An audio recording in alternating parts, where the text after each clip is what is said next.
प्रकृतिर बहुत बड़ सुंदर उपहार पृथ्वी पर फूल मंदिर रे ठाकुर पूजार लगे प्रेमर प्रतीक हूँ फूल मनीष को सम्मानित करने लगे फूल और मनीषर शेष समय जुईरे भी लगे फूल।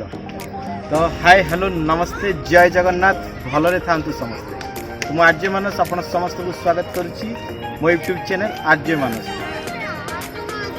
तो फ्रेंड्स आम आज पहुँची जाइछू राजभवन गवर्नर हाउस रे जोटा कि वर्ष को यही मसरे न्यू ईयर फास्ट मंथ ही खोला जाए। तो बर्तमान 5 तारीख रू 19 तारीख पर्यंत खोला रही हमारे governor professor Shri Ganesh Lal permission देती 5 जनवरी 19 जनवरी पर्यंत। तो आपण मैंने यही समय भितर दिन 2टा रू संध्या 5टा पर्यंत खोला रोचे। तो आपण मैंने समस्ते आसिक समय बुली पारे।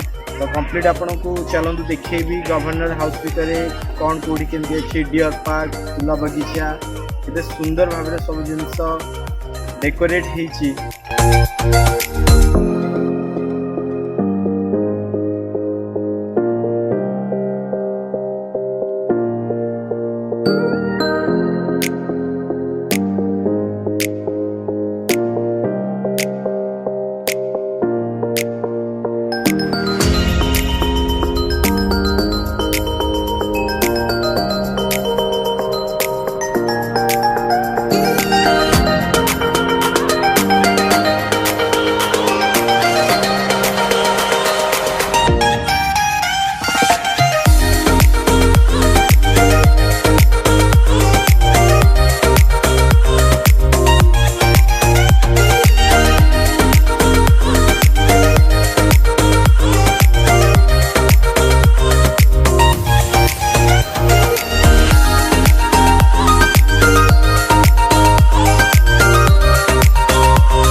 फ्रेंड्स आम आम माननीय राज्यपाल को भेटिकी आसलु और से बहुत फ्रेंडली तो आम समस्त सेल्फी भी नेलु अपन देखिले और से छोट पिला बहुत भल पाए और छोट पिला सहित बहुत फ्रेंडली तो आप पछपटे देखिपे गोटे वाटरफॉल और बहुत छोट वाटरफॉल कि बहुत केते सुंदर भाव सुंदर होती तो फ्रेंड्स चलतु आउ टे नजर पकईदे टोटाल कंप्लीटली गवर्नर हाउस चारिपाख।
बैक साइड रे अपन देखि पाउछे म्यूजिकल फाउंटेन केते सुंदर हिसी आ केते सुंदर भी लागुची तो हमें भी एंजॉय करछि तो आपण माने आसंतु आ एंजॉय भी करो।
तो आम ए कंप्लीट बुली सारू बहुत भल लगे तो आपड़ जब भी आसवे सांगे आईडी प्रूफ नहीं कि आसवे कहीं बिना आईडी प्रूफ लाउ ना आउ स्पेशली छोट पिला सांगे निहाती भाव आणवे देखिए एंजॉय करेंगे आ भिडियोटी आपको केमी लगे कमेंट कर निश्चय जय जगन्नाथ।